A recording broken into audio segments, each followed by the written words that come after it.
যমুনার এই জল দেখে গোবিন্দ মনে মনে চিন্তা করছেন, আমি তো এই যমুনাকে কথা দিয়েছিলাম, যখন আমার জন্ম হলো ভাদ্র মাসে কৃষ্ণপক্ষে অষ্টমী তিথি, চারিদিকে ঝমঝম করে বৃষ্টি পড়ছে, পিতা বসুদেব আমায় নিয়ে চলেছে নন্দালয়ে, কিন্তু উত্তাল তরঙ্গিত যমুনা দেখে বসুদেব থমকে দাঁড়ালেন।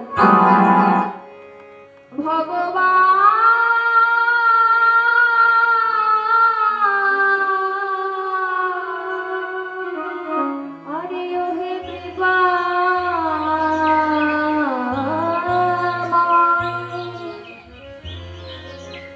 ভগবান ভগবান, তুমি যখন কাউকে কৃপা করো একবারও ভেবে দেখো না যে সে তোমার কৃপা পাবার যোগ্য না অযোগ্য।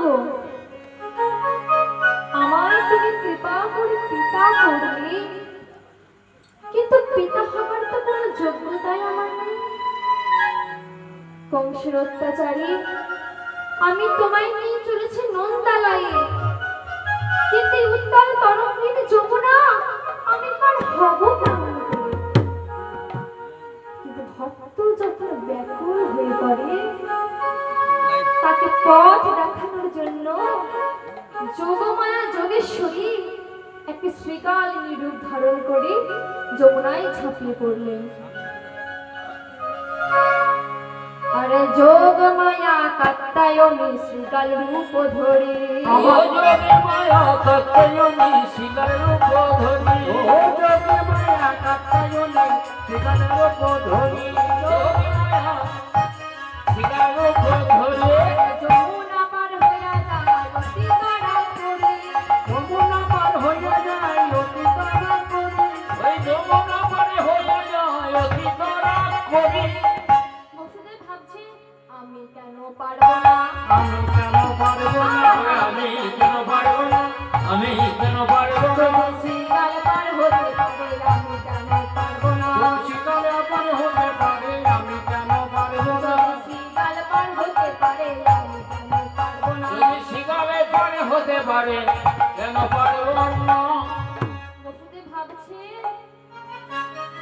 যে যত বর যায় তত বর্ষায় না।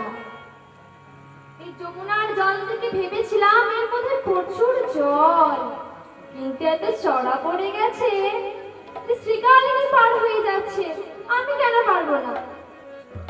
তাই তিনি শ্রীকালিনীর পিছনে পিছনে ছুটলেন। কিন্তু বাবা, কে বলছে মায়ার মায়া এ মায়ার সংসার?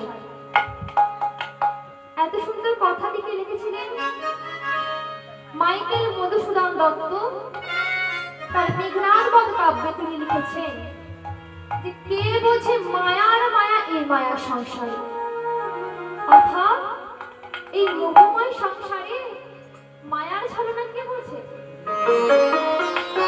তাই বসুদেব বুঝলেন না, শ্রীকাল মনে করে তিনি মায়ার পিছনে ছুটলেন।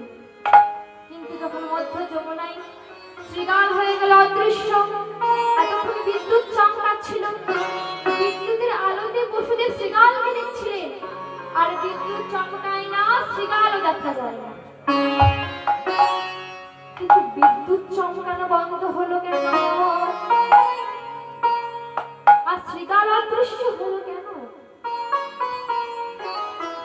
ভগবানের ইচ্ছা ছাড়া একটা গাছের পাতাও তো নড়ে না, তাই আজ এমন হলো। ভগবান চিন্তা করছে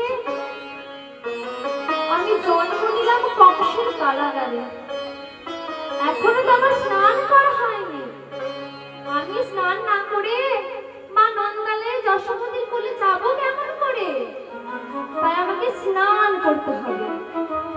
তাই স্নান করার জন্য তিনি হাত পা মুড়াতে মুড়াতে যমুনার জলে ঝাঁপিয়ে পড়লেন। কিন্তু এই যমুনা তো যেমন নদী নয়, সেই গোলক ধামের বিরোজা বৃন্দাবনে রাধা রানীর প্রেম প্রতিদ্বন্দ্বিনী যেমন চন্দ্রাবলী, তেমন এই গোলক ধামে রাধা রানীর প্রেম প্রতিদ্বন্দ্বিনী হলেন বিরজা। সেই রাধা রানীর অভিশাপে গোলকের বিরজা আজ বৃন্দাবনে যমুনার প্রবাহ। আজ হাজার হাজার বছর পর বধূকে কাছে পেয়েছে।